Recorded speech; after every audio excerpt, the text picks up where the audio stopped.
This is a 25.5 foot ponderosa pine. I'm pretty much going to cut it in half. But really cool 120 plus year old tree.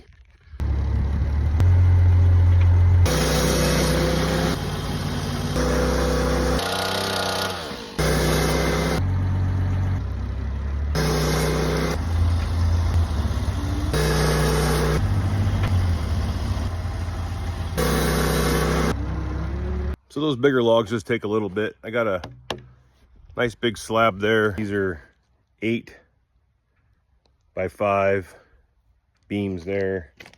Another nice big slab and another nice big slab.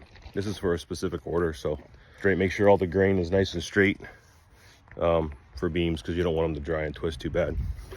Catch you guys on the next one. This is a